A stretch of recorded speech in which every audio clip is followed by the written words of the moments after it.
Good day and welcome to the Tata Elxsi Ltd Q3FY26 earnings conference call.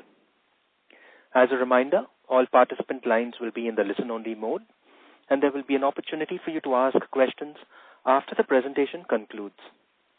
Should you need assistance during this conference, please signal an operator by pressing star and then 0 on your touchtone phone. Please note that this conference is being recorded.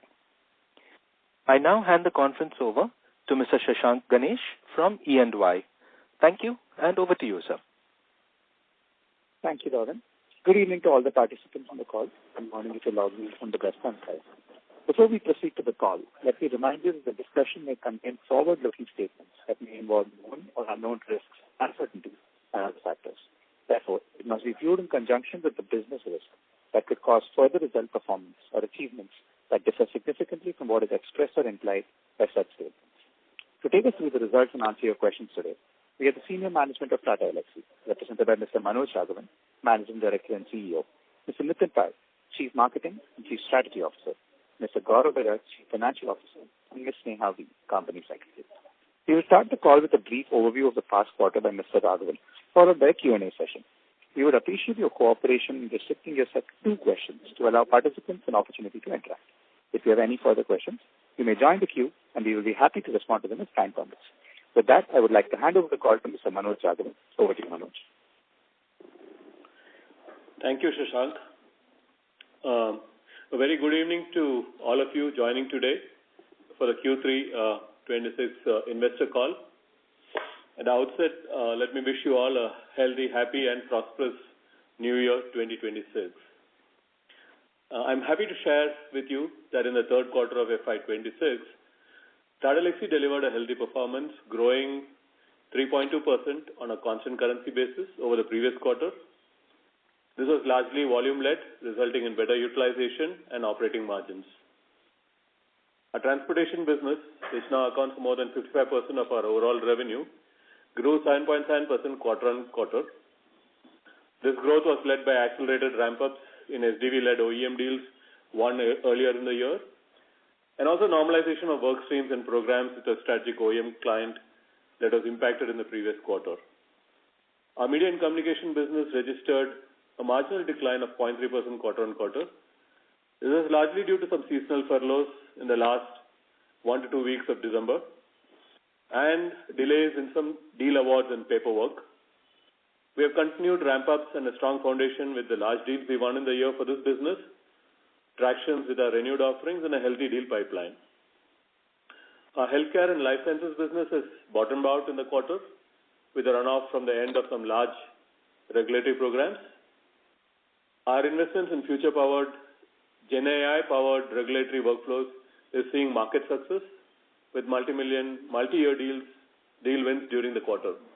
We've also seen strong new customer addition throughout the quarter and year, and we're confident of bringing back growth in this business starting Q4 FY26.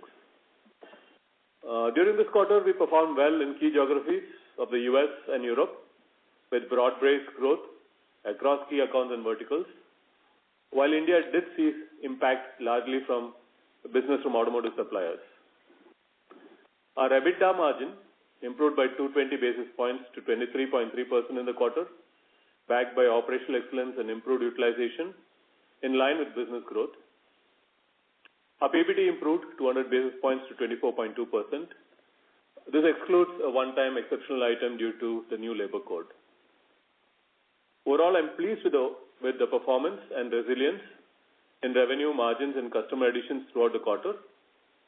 We are entering the last quarter of the financial year with a commitment for growth and confidence in our design-led and AI-enabled engineering capabilities. Thank you, and over to you, Shashank, for the questions. Thank you very much, sir. We will now begin with the question and answer session. Anyone who wishes to ask a question may press star and 1 on their touchtone telephone. If you wish to remove yourself from the question queue, you may press star and 2. Participants are requested to please use handsets while asking a question. Ladies and gentlemen, we will now wait for a moment while the question queue assembles.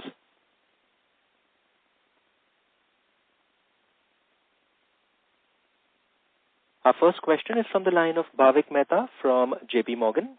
Please go ahead. Hi, thank you. A couple of questions. Firstly, on the auto vertical, obviously the growth was very strong this time, mainly because of ramp up of the previously won deal. But how should we think about the momentum sustaining going forward based on the pipeline you see currently and, the conversations you're having with the OEM clients? Yeah. So Bhavik, thanks. I think we've been working really hard on building the momentum in the automotive industry. So the good part is, yes, a lot of things came together this quarter, and we were able to show the strong growth. It's not just of course automotive customers or automotive OEMs. We have been able to leverage on the large deals that we have won and really accelerate some of the deployments. At the same time, we've also, really, opened up some off-road and, adjacency, businesses for us. That has also helped us in the quarter. So I think, we definitely, expect, steady growth, moving forward. We're really looking to see an accelerated momentum in the next financial year for the transportation business for us. I think we are working hard, and we're pretty confident that, we will be able to, have a sustainable growth for us in the coming financial year. Okay, got it. That's helpful. Secondly, just on the margins, Gaurav, can you just highlight what are the utilization levels we are operating at right now, and where this can go with growth momentum sustained in auto as well as if growth comes back in telecoms and healthcare. I'm trying to understand where can the margins go back to in the next few quarters. Sure, Bhavik. Hi. I think on this quarter, we got a 35 basis point kind of benefit from the exchange. I think our operating leverage has been improving, including the utilization that we have been speaking in the last few quarters that, once the revenue start to go, demand comes back, the utilization will start to improve because we have been still, installed capacity which we don't need to, augment further. So that is, coming into the play and, helping us in our bottom line. We almost got 200 basis point kind of lift from the operating leverage, including utilization point. And other expenses also continues to be cautious, cost discipline, behavior that we are driving within the organization, leading to another 80-85 basis point kind of margin upliftment. If you add all the positives, it comes to almost 310 basis point. And with that, we also have a wage hike done for our junior to mid staff during the quarter, which has a compensating impact of 110 basis points, which makes almost 200 to 210 basis point of a positive movement in the bottom line. Having said that, I think we continue to drive the operating model in terms of how we used to do it in the past. We believe there is a still scope and runway to improve our utilization further as we see the demand coming back in the in the subsequent quarter.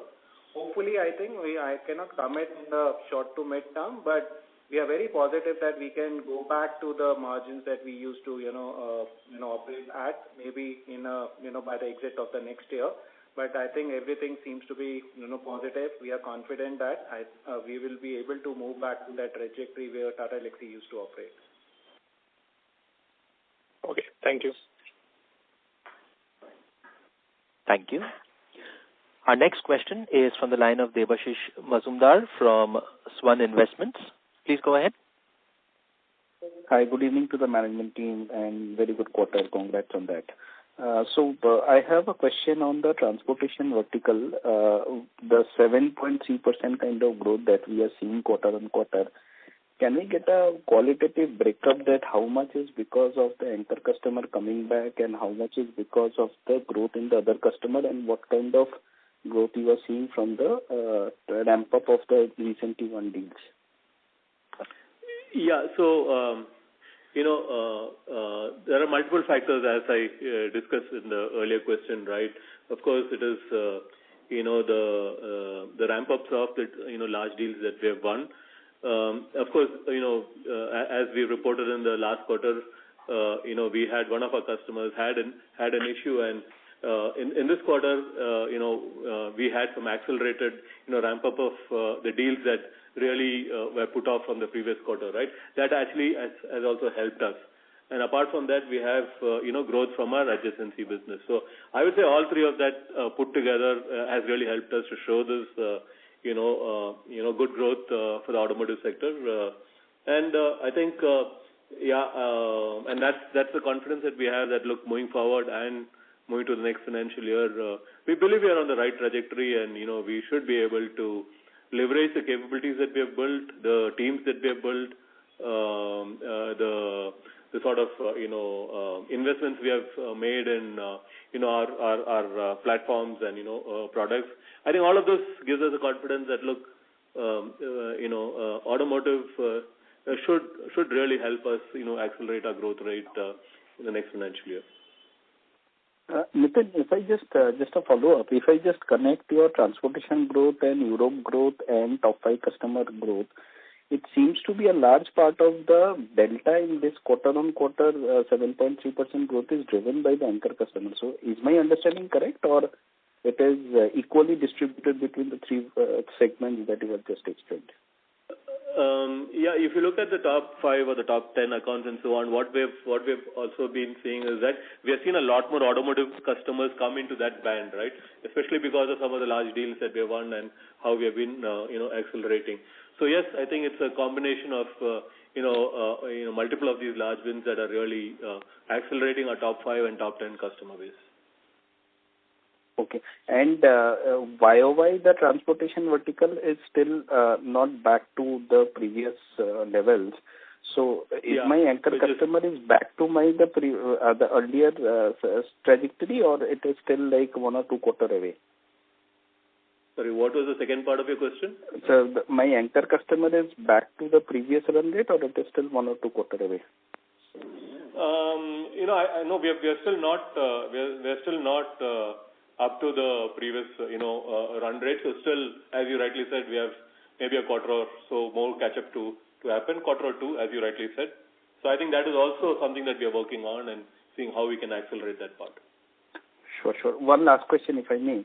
If you see the geographical performance between Europe and rest of the world, it seems to be the 2 new OEMs that you have one out of Europe and one out of Japan. The Europe customer has kind of fired up. The Japan customer is still not fired up. Is my understanding correct? And if that is the case, if you can give me some trajectory of these 2 new OEMs that you have won recently.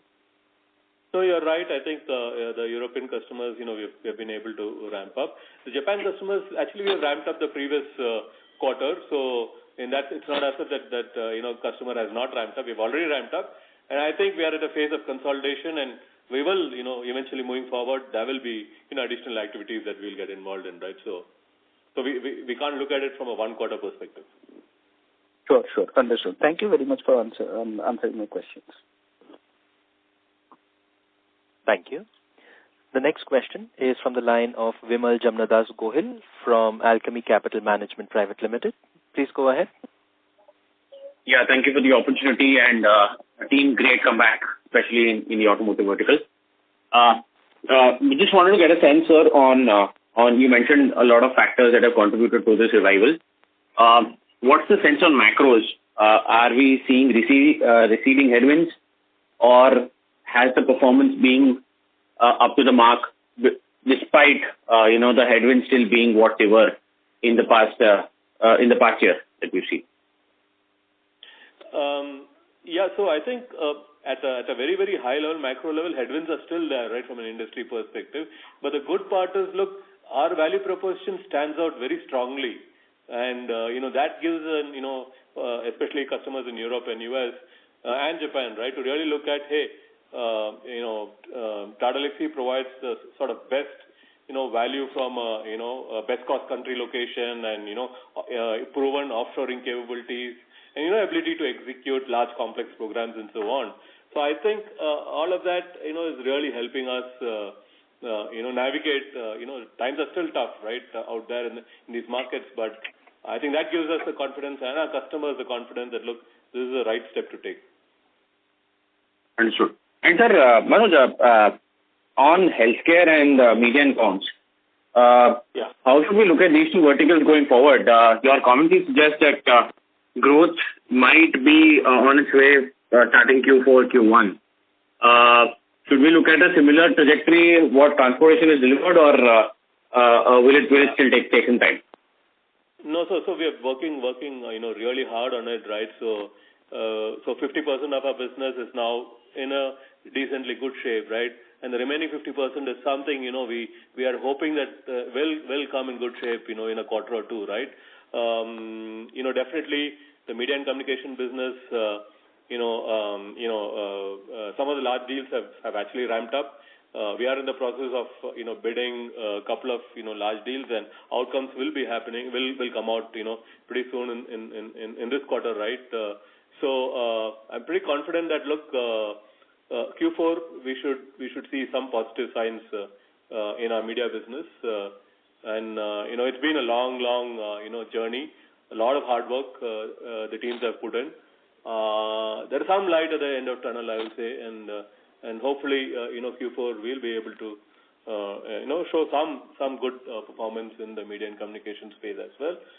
Healthcare is something that we're really working hard, and I think we've bottomed out in this business in Q3, and hopefully, right, the turnaround will again happen from Q4 onwards. Definitely, from a next financial year perspective, we are definitely focusing on both of this business also to accelerate, right?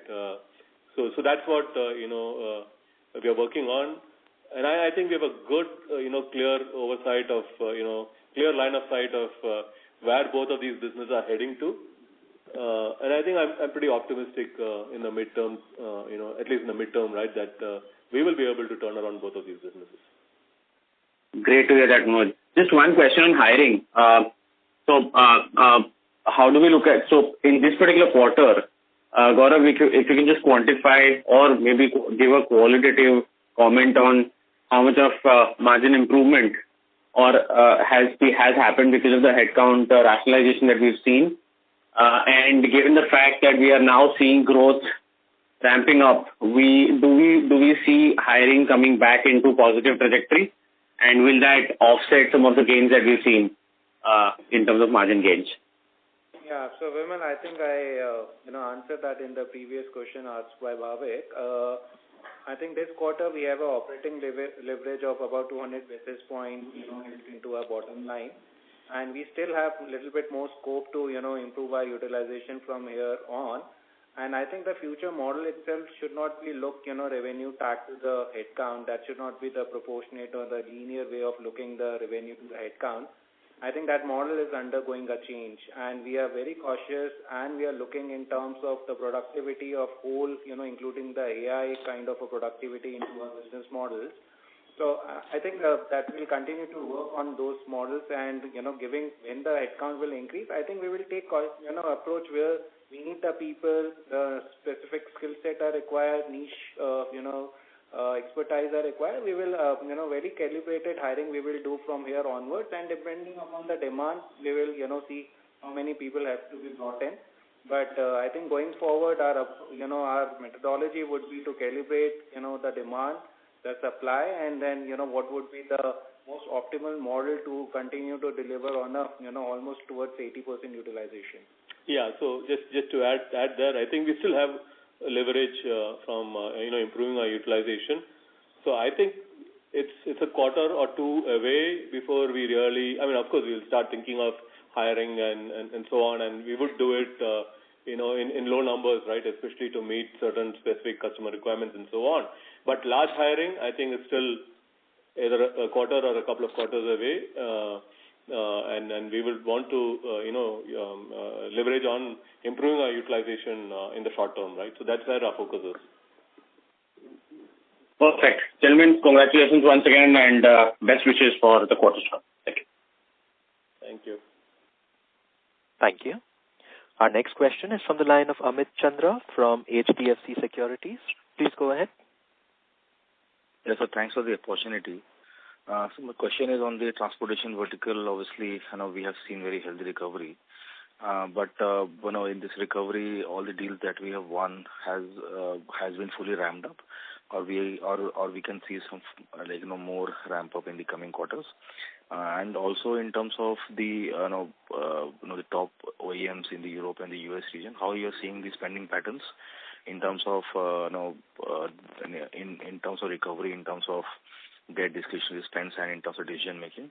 And if you can provide some color on that, how this has changed maybe a quarter back. Yeah, I think some of the large deals that we've been talking of, I think we have had significant ramp-ups, happening towards maybe the later part of last quarter and, and of course in Q3. So those ramp-ups are sort of, we've, I won't say peaking, but, we have reached a steady state and so on. Of course, there is still, opportunity to grow further, again, depending on some new opportunities that we're talking to our customers and so on. But I think we've managed to, really, match the customer expectation in terms of ramp-ups to meet their specific needs and so on, right? So, having said that, as I said, there are a few, adjacency businesses, off-road businesses, and so on that we have entered recently, and that is an opportunity once again to scale and so on in the coming quarters, right? So yes, it's a work in progress in some sense, but I think a good part of the ramp-ups have been baked in, in this quarter, last quarter, sorry. Okay.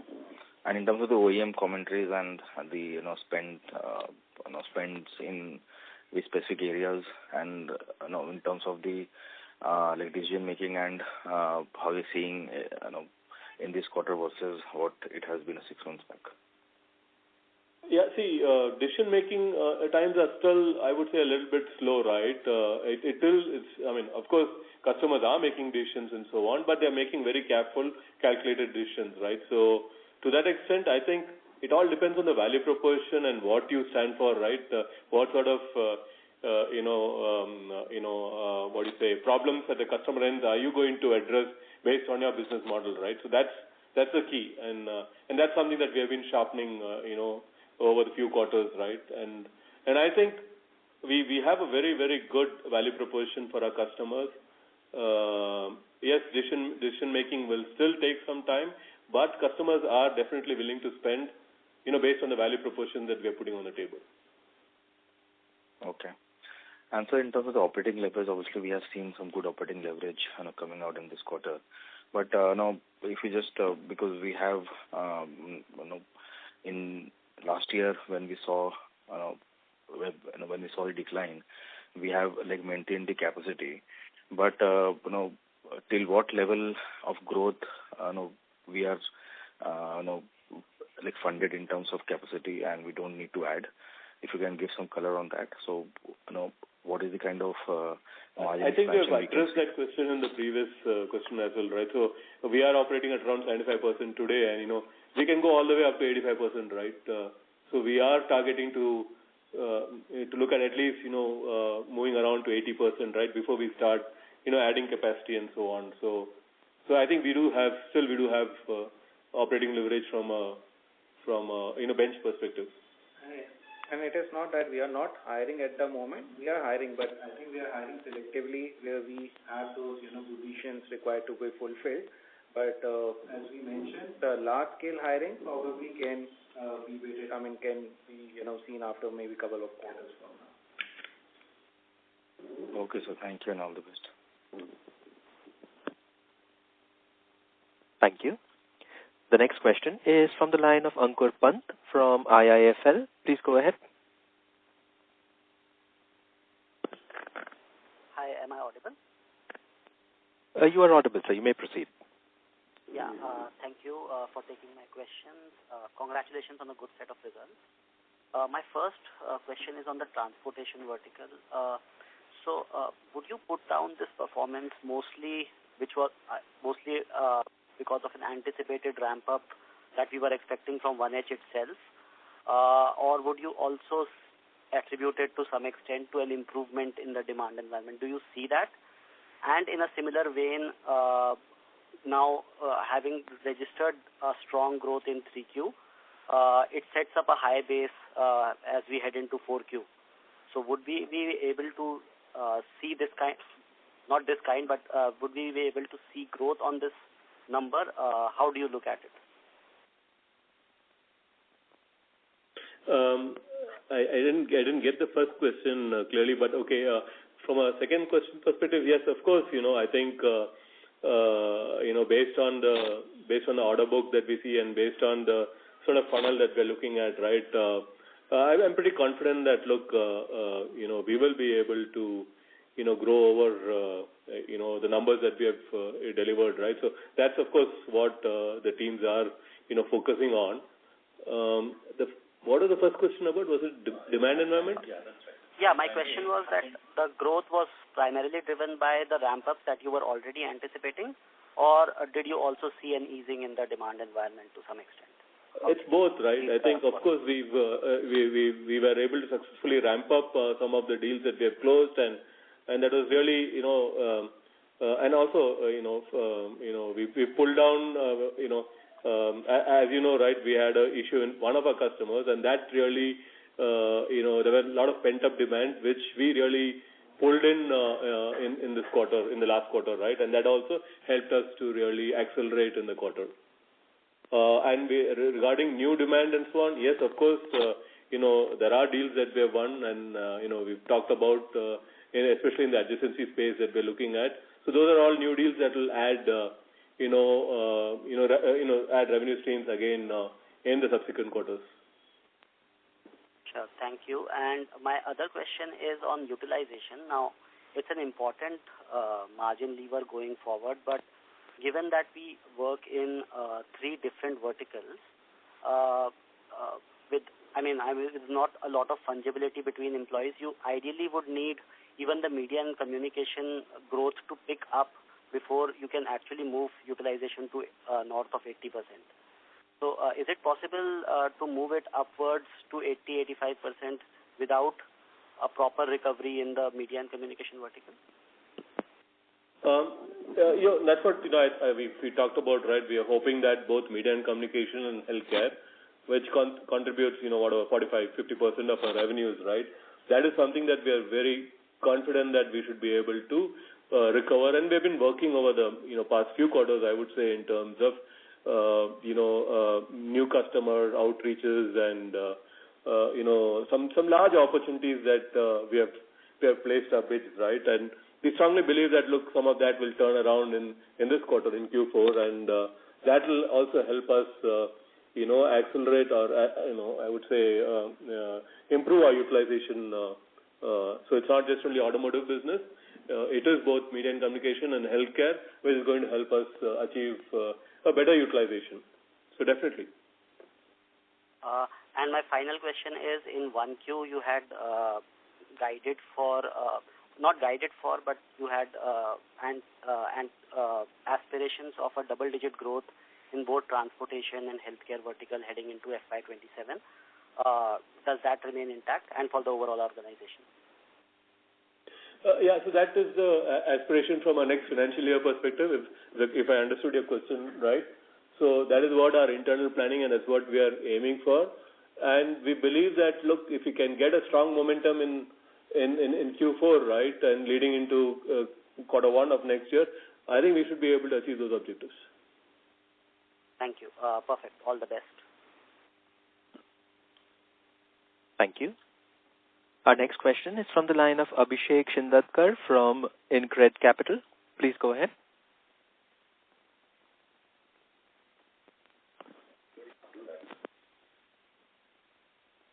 Abhishek Shindatkar, your line has been unmuted. Hi. Can you hear me? You are audible, sir. Yes. Yeah, thank you. Thanks for the opportunity, and congratulations on a great quarter. The first question is on the media business. If I heard you correctly, did you mention that part of 50% of the business has recovered and you are hoping for the recovery in the balance?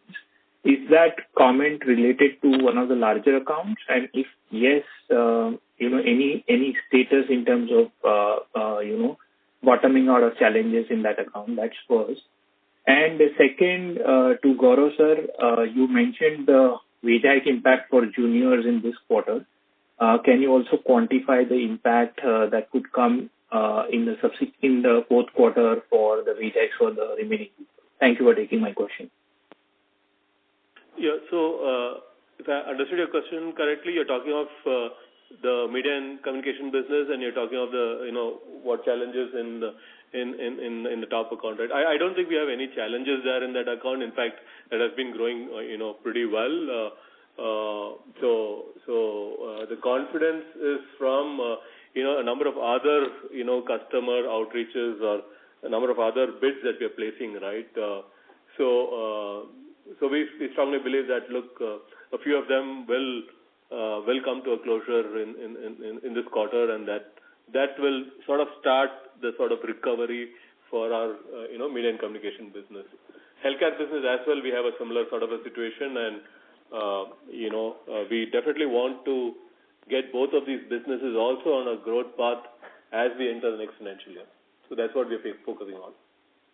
Regarding, Abhishek, on your second question, we already did for a junior to mid staff, which covers almost 2/3 of the organization. For the balance that will happen, in this quarter, current quarter, quarter 4. So you can expect, the impact for that would be lower compared to what we have in the quarter 3. Maybe probably 60-70% of that will be. That is helpful. And just to follow up on, the answer, sir, if we look at the increase in the revenue by contract mix type and also see the recovery in utilization and the recovery in the top account, is it fair to assume that, in many, let's say in large accounts of each of the 3 verticals, primarily our mix is towards time and material? No, it's a combination, right? It's not that all the large accounts are time and material. A lot of them are fixed bid and outcome based, projects as well. So it's a combination. Perfect. Thank you for taking my question, and best wishes for the rest of the year. Thank you. Our next question is from the line of Karan Uppal from Phillip Capital India. Please go ahead. Yeah, thanks for the opportunity. Just a few questions on the transportation vertical. Sir, you mentioned about normalization of spends going ahead. Just wanted to pick your brain around the areas which you are seeing good traction in, be it hybrids, EVs, ADAS, connected. If you can share some thoughts there. And in the pipeline, are you seeing large programs on the SDV front? So a lot of the growth that we've seen is primarily coming from our SDV, the closures that we've had on the SDV side, right?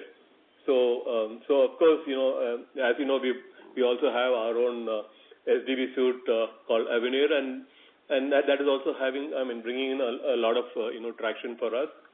Apart from that, of course, electrification is another large play that we see, both BEVs and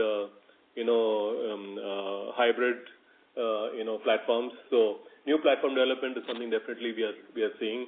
ADAS, of course, continues to have traction. So these are the, I would say, top three areas that really are pushing our automotive. Of course, the connected car, platform and the applications around it is also another area that we see a lot of traction moving forward. Okay. Thanks for that. Second thing is, for the outlook for this automotive business, is it broad-based across your, let's say, top 10 to 15 accounts, or is it more concentrated between, let's say, 2 to 5 accounts where, you are seeing deal ramp-ups? I would say it's more in the, top, 5 to 10 accounts, right? That's where we're seeing the ramp-up. And these are happening across the geographies. It's not limited to any one geography. So that's positive for us because we are de-risking ourselves from geography-dependent, situation as well. Perfect. Thanks a lot, sir. And all the best. Thank you. Our next question is from the line of Sukriti Patil from Eyesight Fintrade Private Limited. Please go ahead. Good evening to the team and congratulations on the quarter. My question is with Tata Elxsi's focus on design-led technology and recent partnerships in automotive and media, how do you see client conversion evolving are they shifting from cost efficiency to co-innovations? What should the stakeholders expect as the defining theme from your leadership in this space? Yeah, thanks. That's my first question. I'll ask my follow-up question after. Sorry, if you just repeat that point, please. A little less than here. I will take that, but I didn't hear the second part clearly.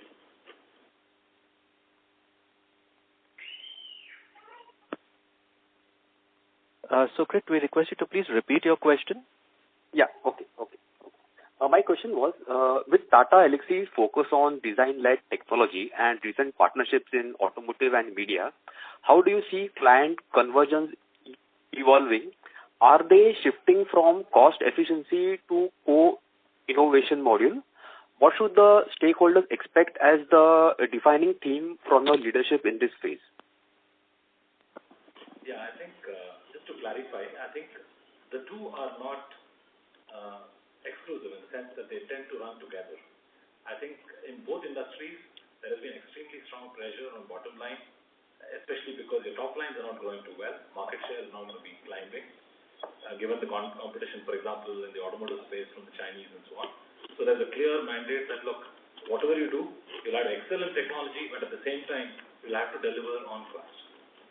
So I think in that sense, whether it's the media and communication vertical, which has seen that pressure on the top line from quite some time now, and therefore the cost takeout and the bottom line improvement has been a focus for some time now, I think you're finding this need to find the right partners delivering from a West Coast country, but delivering outcomes and results rather than just delivering headcount.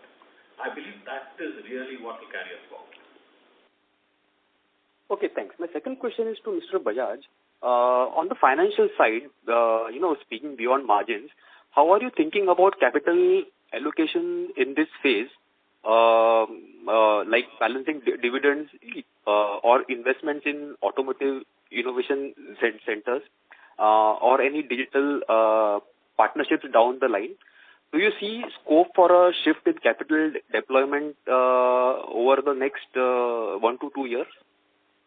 I think we have been, discussing internally, within the organization management and also along with the board.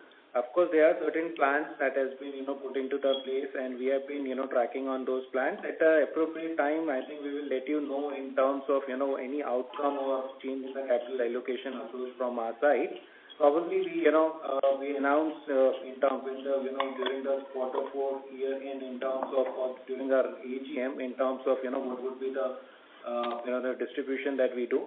But there are some strategy internally that has been discussed. Probably I think we may not be able to disclose at this moment of time, but at the appropriate time you will get to know what kind of a plans and what are we thinking about that. Fair enough. Thank you for the guidance, and I wish the entire team best of luck for the next quarter. Thank you. Our next question is from the line of Sajal Kapoor from Anti-Fragile Thinking. Please go ahead. Yeah, hi. Thanks for taking my questions. Can you name a commercially successful idea that initially looked, unbelievable or irrational, but it became commercially successful thereafter? Sorry, we couldn't get the context of your question. And so the context of the question is, I just need an example, preferably in healthcare, but even automotive or otherwise, maybe a commercially successful IP idea that you have in the organization today, but initially that was deemed kind of irrational or unbelievable. Any example? Yeah, so I strongly believe and I hope that as an engineering company, we are quite rational. So to that extent, there's very little that we do that is irrational. But having said that, if you look at it, most of the bets that we've taken in products and platforms are future-looking. Because ultimately, we are tracking standards, we're tracking technology convergence, and we are taking bets in advance. And that is why you tend to have mixed success with products and platforms, not because they are not right, simply because many a times we are simply ahead of time. A good example is the investments that we made in Neuron, which is a network automation and orchestration platform. We believe it's ahead of its time simply because that's the most elegant way to reduce costs in network management. And while telcos have been going after cost takeouts simply by throwing larger and larger deals for lower and lower costs, we believe the smarter way to go around it is to actually start investing and automating and orchestrating your network with technology and with automation rather than with people. But we also know that it's ahead of its time. Why? Because telcos are not going to be so keen to throw themselves at another platform. Unfortunately, they've seen enough in life. So that is where I feel most of the time we are ahead of time rather than irrational. So that's very helpful. Great response. Thank you for that. And my second and last question is, there is always some sort of a tension between creativity and delivery discipline. So when creativity conflicts with delivery discipline, which one loses and why? So I think this is, in many ways, two sides of the coin. The tension between creativity and discipline or engineering, I think is a good tension to have. And I can tell you this from my own experience as a designer. We always used to have this debate when we were young as to which designers are better. Were the ones that came from IDC, IIT Bombay better because they had an engineering degree first? Or was it the folks who came from NID because they were pure creativity? They were not schooled in engineering. Opinion is divided, but I still believe that when you're schooled in engineering, the concepts that you come out with are a lot more manufacturable, feasible, productizable. Pure creativity at times is great for the heart, but doesn't work for the mind. Yeah, you mean so engineering, the practicalities and the scale up and the actual commercial viability is far more important than just having, plain on paper kind of a creativity. If I understood it correctly. Absolutely. Anytime. Because that's the whole basis of industrial design. Thank you so much. That's the whole basis of the manufacturing world. That it has to be realizable. Yeah. Otherwise, it just becomes luxury art. Absolutely. It does. Thank you so much for all the responses. Wish you all the very best. Thank you. Thank you. Thank you. Our next question is from the line of Rishi Modi from RDM Advisory LLP. Please go ahead. Yeah. Hi, guys. I'm new to the company, so excuse my naivety, if any. On the healthcare front, we had seen a disruption in the past on the regulatory extension being given in Europe, which, if I'm correct, it ends in 2026. So do you expect any sort of a pent-up, demand on that regulatory front coming for you in the coming year?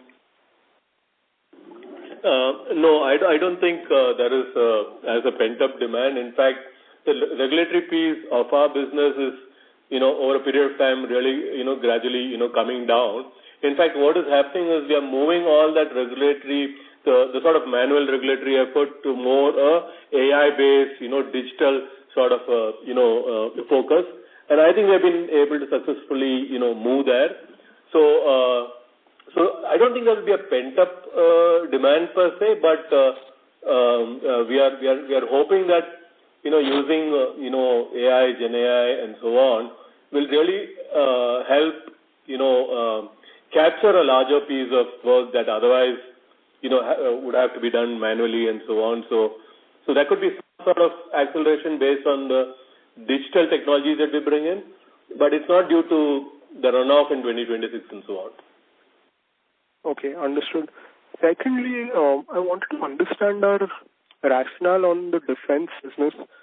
In the past, you were a bit non-committal. I'm talking about 5-6 years back when you said that there's a receivables issue in the industry plus some export issues to the U.S. So what has changed for us in maybe the industry or in our view or in our working, which is now making us commit to the defense aerospace industry? Yeah, we see, globally also we see aerospace and defense as a great opportunity area, primarily because of the spend that the industry is going through, right? So there are a lot of new technologies that are coming in. There is UAVs and drones and, warfare is changing. There is, also commercial applications of many of this in air taxis and so on. So what we see today is, a lot more technology coming in, a lot more, technologies like electrification coming in a big way. So of course there are challenges with, cycle times for the deals and if you're doing defense sort of, projects, especially in the US, you need to be ITAR compliant and so on. So there are still some of the challenges that we need to address. But otherwise, I think fantastic amount of, opportunities exist, especially in India, the sort of, both, DRDO and, labs and companies like HAL and of course, a lot of, global companies, right, who have set up their, capability centers in India, in Bangalore and so on. So that also, opens up a lot of, good opportunities for companies like us, right? So I think we are doubling down our focus on the, aerospace and defense segment, and we have done some fantastic work in this space. So credibility is there, capability is being built. Now really we need to see how to have some commercial success. So that's something that we're working on. And Manoj, do you think this will be an ROCE accretive? Like, will the margins compensate for the receivable cycle in the future? Yeah, it's still early days. It's still early days. I think if we look at the overseas market, I don't see any concerns on either profitability or payments and receivables and so on, right? I don't see any. But yeah, if you really only focus on the defense segment in India, then yeah, we do have some tweaks in our business model that we need to take care of. But otherwise, I think it's a great business, and especially the type of opportunities that we see in India, it's a great opportunity to build capabilities and then really explore the same globally, right? So I think it's a great opportunity for us. That's great to hear.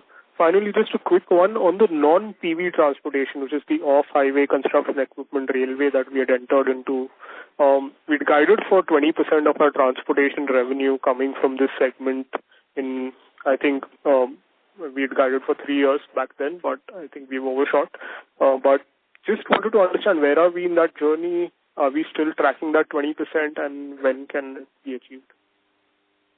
Yeah, we are still tracking that 20%, right? So I think today we are about 7.5 or 8% is where we are today. So I think there's an opportunity in the next couple of years or 3 years to really look at 20%. The difference this time is that we really have some good logos that we have opened up and good opportunity in this space, and the spend in this industry is also growing, right? So I think that's positive for us.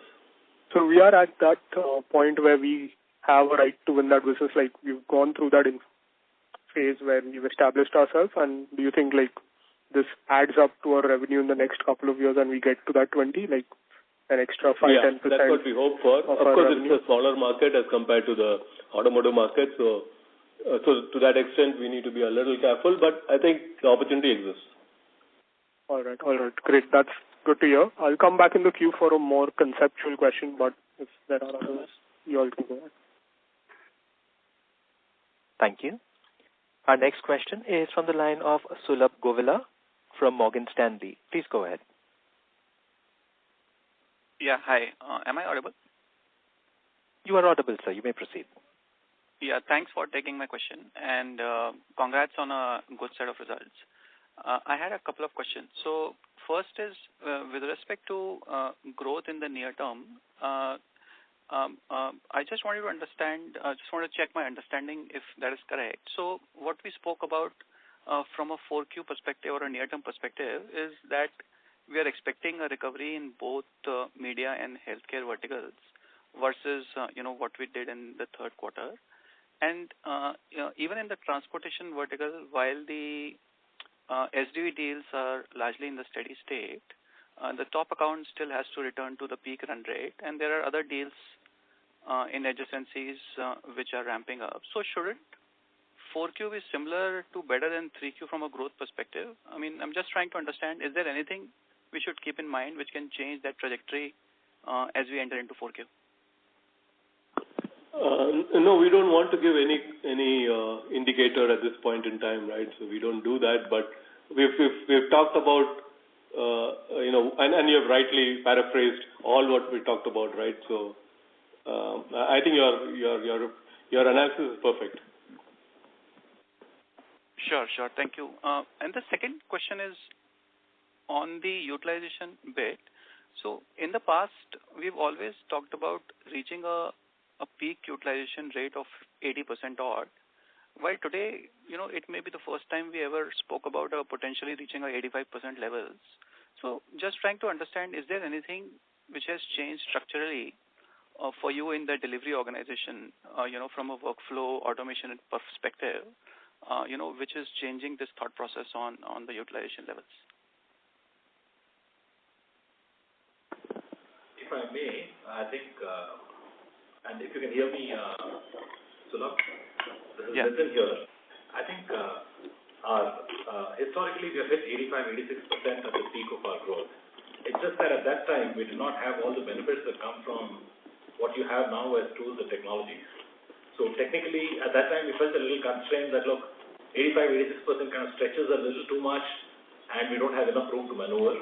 I think, given the context that we are in today, and the kind of work that we're doing, and the kind of investments we're making with AI and GenAI, that stretch is not as tight as it was before. So 85 feels comfortable. Okay, sir. Understood. Thanks for taking my question. Thank you. Thank you. Our next question is from the line of Rohit Jain from Tata Capital Partners. Please go ahead. Yeah, hi. Can you hear me? Sir, you are audible. You may proceed. Yeah. So my question is on the anchor client. Now, I understand last quarter there was an issue last quarter, and then last quarter it sort of came back. But given the issues ongoing there and the kind of debt situation that's developing, for the next year on a whole, do you expect the anchor client to grow from this year's level, or do you expect it to be stable? How should we think about the trajectory on the anchor client side? I think there are too many changes that are happening in the marketplace also, right? But if you ask me, our focus is to definitely ensure that all customers, including our anchor customers, at least the top 15, top 20 customers, right? We are on a steady growth path, right? So that's definitely the focus. We don't have any indication at this point in time saying that, look, we will have some difficulties or we'll have some surprises. So we are hoping that we will be able to grow, our top 5, top 10, top 20 customers. So we'll be optimistic there. And just last question on that anchor client again. Are you sort of gaining share of the work being done there, or is the share stable and the growth depends on the increase in tech spends by the anchor client? So if you look at it over the last 5 years or even a little more, our share in the overall spend of this customer has only increased. So I think, again, it all comes down to the value proposition, right? Especially in tough market situations, the value proposition that we bring in is very, very strong, right? So I don't think we have an issue on that front. Okay. Thank you. Thanks a lot. Thank you. Our next question comes from the line of Jalaj from Swan. Please go ahead. Yes. Thanks for the opportunity. Hope I'm audible. Yes. You are audible, sir. Yeah. Congrats on a good set of numbers. Sir, first question was with regards to this one-time adjustment for the labor law changes. So are we done for all the prior period adjustments, or there is something which comes in the next quarter also? And second part to it was, what would be as a going concern, incremental impact because of this in people cost or on the margins should we expect? Hi, Jalaj. This is Gaurav. Let me answer your question. I think we have made the provision in line with the accounting norms and also, assessed by our auditors, for the new acts on the new labor code got enacted during the quarter. We believe that one-time catch-up is already being done in this quarter, and hence we have also called this out as an exceptional item because this is something not, going to be a usual, line item in our, financials going forward. However, given the change in the labor code and the definition of the wages, on the going forward basis, we expect this impact not to be more than 15-20 basis points, but probably that will also get compensated with the other levers and the utilization factors that we still see there's a scope for the improvement over there. So at large, we don't think there should be any impact for the new labor code going forward in the subsequent quarter. However, we continue to monitor, we continue to track in terms of the more clarifications that probably would come around in this quarter or maybe the next quarter, because the rules got republished, but those rules are still not notified and still not, enacted. So once we have the little bit better clarity, rules gets notified, then we have to assess if there are, certain, more changes or adjustment to be required. But we believe that, the significant or the larger part of it is already baked into the numbers, and as such, we don't see anything potential or significant coming, in the coming quarter. Got it. That explains it. And my second question was with regards to the business side. So specifically on, I wanted to understand on the transportation side. So we understand that the top client has come back and has come back strongly, and there were a few projects which were stalled. So if you could give us some flavor as to what proportion or these stalled projects, have they ramped up to the maximum, or there is more to do, more to come from that? Just trying to understand on the sustainability of the growth. Yeah, so I think, as we explained earlier, there definitely has been some catch-up in terms of pent-up demand that we have fulfilled in this quarter. A part of it will definitely continue, as we speak into the subsequent quarters as well. But again, the focus is, for us is to really look at the larger basket of customers, our top 5, top 10 customers, and see how we can, ensure growth, across these customers as well, right? So I think that's where we are. We are over a period of time, constantly trying to diversify our concentration risk, if you may, in some sense. We are trying to diversify our geography risk, if you may, in some sense. And I think each of those strategies are working out for us. And, especially when times are tough in, say, some geographies like US or Europe, our focus on Japan and India has really helped us. So I think at this point in time, we look at it, a basket of customers and the various geographies that we operate in. I think we're in a decent situation, good situation to be in, I would say. And we need not be overly dependent on a particular geography or a particular set of customers. So to that extent, I think we are de-risking and diversifying our overall portfolio, which will, in the midterm to long term, I think will really help us. Fair enough.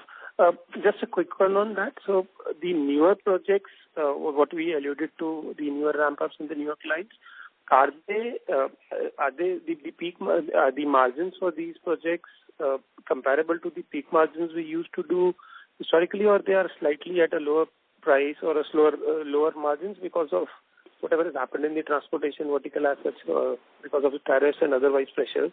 How should we understand that? It's a basket of accounts, right? So there is no one answer there, right?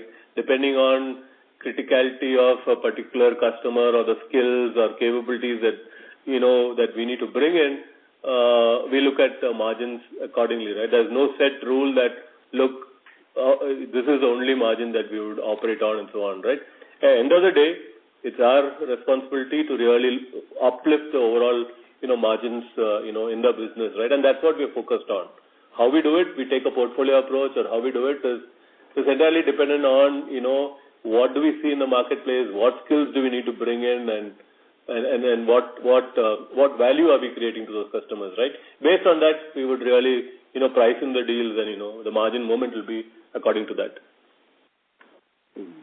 Understood. And sir, you alluded to that one of the reasons of the growth coming in transportation was the comparatively better macro or the comparatively better demand situation or discussions from the clients. So how should we understand that over the past 2-3 quarters, has there been any improvement in the demand scenario or discussions at least? Have the clients started to talk about signing newer deals or discussions? Because I understand a lot of newer launches or a complete portfolio was postponed by a few quarters to a few years for a lot of clients or OEMs. Yeah, no, I think for us, from an automotive perspective, we've already, indicated that that yes, there are discussions happening, there are new deals, new discussions, new customer additions, and all of that is happening, right? We are hoping that both in both media and communication as well as healthcare, we will be able to turn around that business, right? And our focus is to really get back all the three businesses of ours to a growth situation, which will give us a lot of leverage, from an investment perspective, from a growth perspective, from a utilization perspective, from a return to higher profitability perspective. So there are a number of things that we are really focused on, and I think in the next 2 quarters you will see a trajectory or a trend, right, that will give you an indication in terms of where this is moving. Got it. Thanks for the answers. Best of luck. Thank you. Ladies and gentlemen, we will take that as our last question for today. I would now like to hand the conference over to the management for closing comments. Over to you, sirs. Thank you to all the investors who dialed in, today evening. We really look forward to having a more detailed conversations, and towards the end of the next quarter, we are really confident that we have done a number of things right. We have done a number of investments right. Now, how do we leverage that, and how do we move that into revenue growth and profitability growth? That's what the team is really focused on. Thank you so much, and look forward to interacting with you again in the next investor call. Thank you. On behalf of Tata Elxsi Ltd, that concludes this conference. Thank you all for joining us. You may now disconnect your lines.